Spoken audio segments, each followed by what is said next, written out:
Yendo en la, o sea, siguiéndole la lógica a Pedro Sánchez cuando dice que él no miente, sino que cambia de opinión, hay un ejemplo que me parece de libro de cómo ese enfoque es falso y no explica las mentiras de Sánchez. Entonces, yo entiendo que él pueda usarlo pues, para decir eso, que no iba a pactar con Podemos, que después sí que lo hizo, o con Bildu, lo que sea. Pero hay una de sus grandes mentiras de esta legislatura, por la que se le va a juzgar el 23 de julio, es ajena a esta lógica. ¿Y a qué me estoy refiriendo? Pues, en particular en la pandemia, al famoso comité de expertos cuando él, durante meses, nos aseguró que las decisiones que se tomaban en el Ministerio de Sanidad y él mismo, como presidente del Gobierno, en torno a la pandemia y a la reacción de las administraciones públicas frente a la pandemia, estaban regidas por un comité de expertos. Y después supimos que ese comité de expertos no existía. Ahí no hay cambio de opinión posible.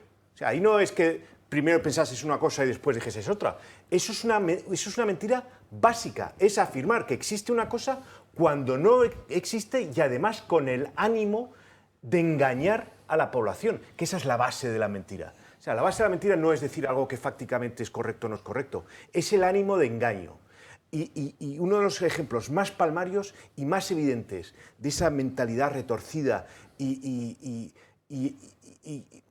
manipuladora de Pedro Sánchez es precisamente ese comité de expertos, y recuerdo, en unas circunstancias tan dramáticas como las que estaba viviendo en España en ese momento, con una cifra de muertos que a fecha de hoy seguimos sin saber por culpa de la pandemia.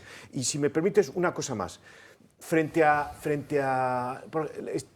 esa forma de responder a las preguntas, esa entrevista tanto de Ana Rosa como del Hormiguero, ¿no? Donde tenía esa actitud, digamos, agresiva y ese lenguaje corporal, pues eso, muy arrogante. Me gustaría poner en valor el contraste con la de Feijóo en El Hormiguero. En fin, es que el contraste no pudo ser mayor entre una persona agresiva, arrogante y imbuida de sí misma y alguien con un aspecto mucho más relajado y con una experiencia política más larga que Pedro Sánchez y sin embargo al que no se le ha ido la cabeza por el manejo del poder.